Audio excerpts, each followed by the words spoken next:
Hi there, have y'all eaten yet? My name's Eric. Thank you for joining me today in my kitchen. Today we're going to be making one of my favorite snacks, strawberry jam. This is a simple recipe. For strawberries, I like to do 1 cup of sugar for every 1 pound of strawberries. So today I have 3 pounds of strawberries that I picked from Eckert's Orchard in Versailles, Kentucky. We're going to add those to a pot first. Notice it's just on a table, it's not on an oven or anything yet. We're going to add our sugar. And we're going to give that a stir. And we're going to allow the sugar to do what's called macerating. Macerating is when you take sugar into a fruit or vegetable, you combine them and allow the sugar to draw out the natural moisture from the fruit or vegetable. So this has been about 5 minutes and it's starting to have a sauce-like consistency. You can see the moisture has started to leave the strawberries and combine with the sugar to make this sauce. Now, you do not have to cut your strawberries. I choose to because it makes that maceration process speed up. Now, I've moved our strawberries over to the stovetop where we're going to bring this up to a simmer at a medium to medium high heat. So we're just going to let this go. I like to stir regularly. You don't have to stir as vigorously. You just want the sugar to not burn at the bottom of your pot. So we're not quite at a simmer yet. As you can see, we're starting to get bubbles along the side here, which means we're getting close to a simmer.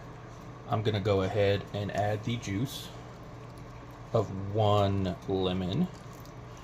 If you're using less than 3 pounds of strawberries, you're welcome to use less lemon. This is to balance out the sweetness of both the strawberries and that added sugar. So that tart, that acidity will balance everything out. Now, like I said, I am using 3 pounds of strawberries, so if you're using less, normally half of a normal size lemon will do it. So now that I'm at a simmer, I'm going to lower my heat a little because I don't want this to quite boil. I want it to maintain a simmer. When sugar is boiling, it is easier to burn, so we're going to take our time, be nice and slow, and keep it at a respectable simmer. So our strawberries have been going for about 25 to 30 minutes. I'm going to use a potato masher to go ahead and start mashing down these strawberry bits into pulp. While the sugars have been caramelizing and we've begun to lose moisture, thickening our jam, this pulp will also help thicken. And personally, I like a smoother jam. So this has been going for about 45 minutes. You can see that we're thickening up really nicely. We actually have enough body to where we could push that on the side. Notice how it's actually wanting to stay. So we can now turn this off, remove it from the heat, and let this cool completely. So now we are just a little above room temperature, but you can see now that this is cooled.